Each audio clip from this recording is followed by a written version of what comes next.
Bonjour Éric Pinon, Bonjour. vous êtes président d'honneur de l'AFG et surtout président du comité des mémoires étudiants 2025. On est ici à la convention annuelle de l'Anacofi et ce soir vous allez délivrer le prix du meilleur mémoire étudiant. Alors dites-nous qui a gagné?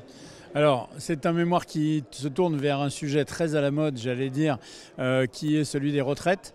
Et c'est donc une école qui est l'ESA. Et en l'occurrence, le garçon qui a gagné s'appelle Abid Atik. Voilà. Et il a fait tout un mémoire très intéressant sur la réorientation de l'épargne en capitalisation pour la retraite.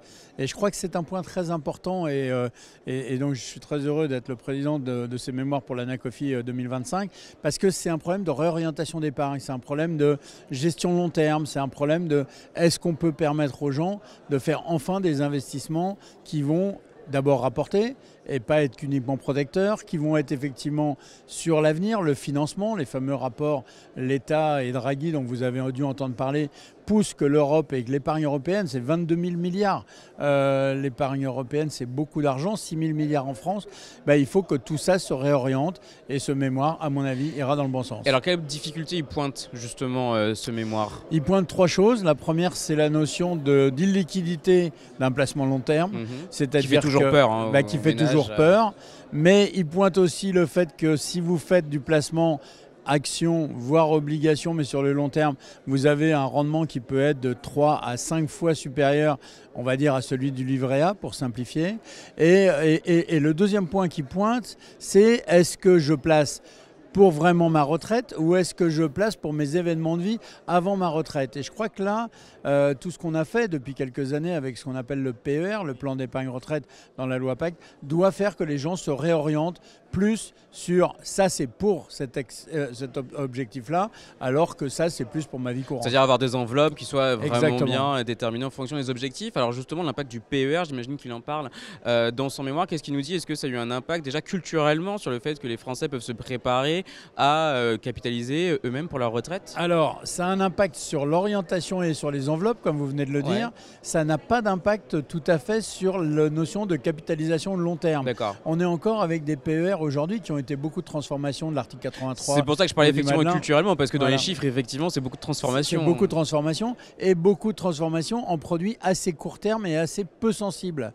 Et ce que dit ce mémoire, et c'est ça qui est intéressant, c'est qu'il faut effectivement qu'une poche.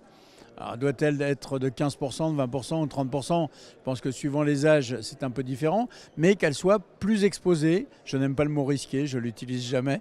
Donc plus exposée pour effectivement permettre un meilleur rendement. Quels sont les autres, donc ça c'est le sujet qui a gagné, quels sont les autres sujets, peut-être un peu plus de niche, un peu plus atypiques, qui vous ont marqué? Alors moi, les sujets qui m'ont marqué, par exemple, il y en a un sur la réorientation des centres commerciaux et leur réexploitation. Aujourd'hui, avec effectivement des magasins qui sont de moins en moins fréquentés parce qu'on achète de plus en plus à distance, parce qu'on peut se faire livrer, etc. C'était assez intéressant, c'était une vision assez intéressante. Un autre sujet qui est très intéressant, c'est la réexploitation des bureaux ou des immeubles. On avait beaucoup de bureaux et avec le télétravail, est-ce qu'il ne faut pas refaire de l'allocation? Alors ça, c'est un vieux serpent de mer dans l'immobilier. Est-ce que ce mémoire a réussi à sortir des petites pistes, des petites notions un peu plus malheureusement, nouvelles? il n'a pas gagné, donc il n'a pas dû sortir autant que ce qu'on espérait.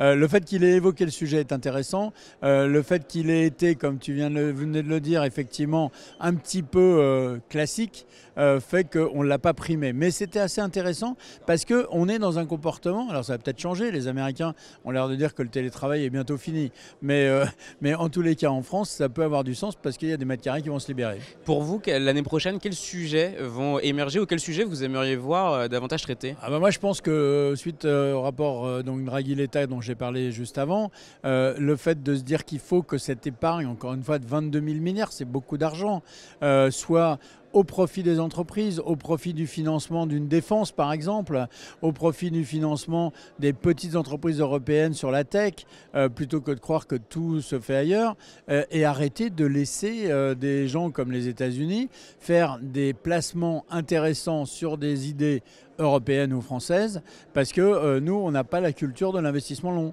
Donc moi, j'aimerais que ces mémoires soient, allez, n'ayez pas peur, placez à long terme, n'ayez pas de crainte, ça vous rapportera. Il faut être un peu je dirais, prudent sur la pourcentage, comme je disais tout à l'heure, d'allocation d'actifs, mais ça serait bien l'exposition, mais ça serait bien pour le futur que ça soit là-dessus. Merci Eric, je vous libère, vous allez pouvoir aller rendre les prix. Merci beaucoup Eric Pilon. Merci beaucoup.